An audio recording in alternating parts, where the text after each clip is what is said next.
আজকের এই ভিডিওতে আমরা আলোচনা করতে চলেছি রায় মার্টিন কসমিত্রার পঞ্চম শ্রেণীর প্রথম পরীক্ষায় মূল্যায়ন 2026-এর পরিবেশ বিষয়ের 3 দাগের প্রশ্নপত্র অর্থাৎ বাঁকুড়া জেলা স্কুল এই বিদ্যালয়ের সমস্ত প্রশ্নের উত্তরগুলি সমাধান করব। প্রশ্নপত্র সমাধান করার আগে বলে দেই, তোমরা যারা আমাদের চ্যানেলে নতুন অবশ্যই আমাদের চ্যানেলটিকে সাবস্ক্রাইব করে পাশে থাকা বেল আইকনটি অল করে দেবে।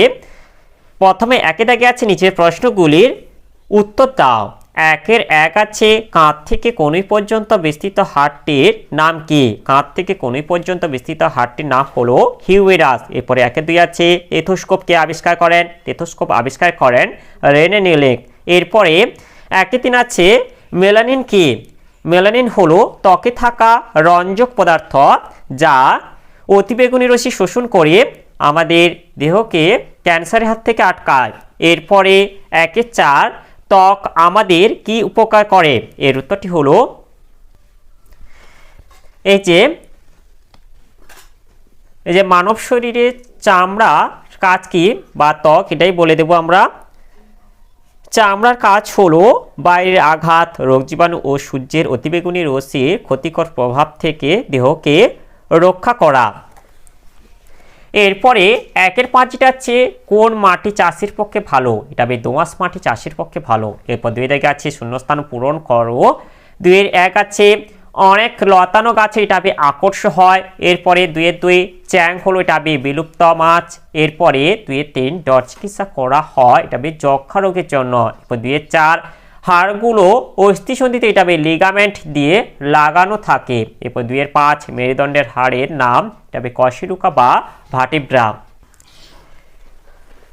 এরপরে তিনে দাগে আছে বাম স্তম্ভ ও ডান স্তম্ভ ঠিকভাবে মেলাও। বাম স্তম্ভে আছে তিনের এক মেরুদণ্ডী, এটা হবে বিড়াল। এরপর তিনের দুই আছে কম্পোস্ট, এটা হবে সার। এরপর তিনের তিন আছে ফিমার, এটা হবে দীর্ঘতম হাড়। এরপরে তিনের চার অমেরুদণ্ডী, এটা হবে চিংড়ি। এরপর তিনের পাঁচ আছে ত্বক, এটা হবে ভিটামিন ডি।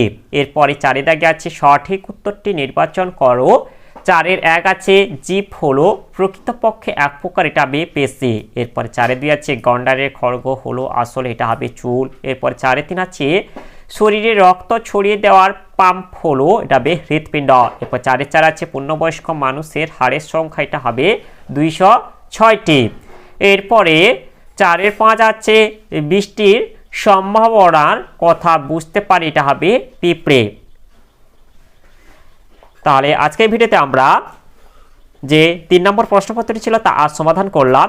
আর ভিডিওটি শেষ করার আগে বলে দেই, তোমরা যারা এখনও পর্যন্ত আমার চ্যানেলটিকে সাবস্ক্রাইব করোনি অবশ্যই চ্যানেলটিকে সাবস্ক্রাইব করে নেবে এবং এই ভিডিওটিকে বেশি বেশি করে লাইক, কমেন্ট ও শেয়ার করে দেবে।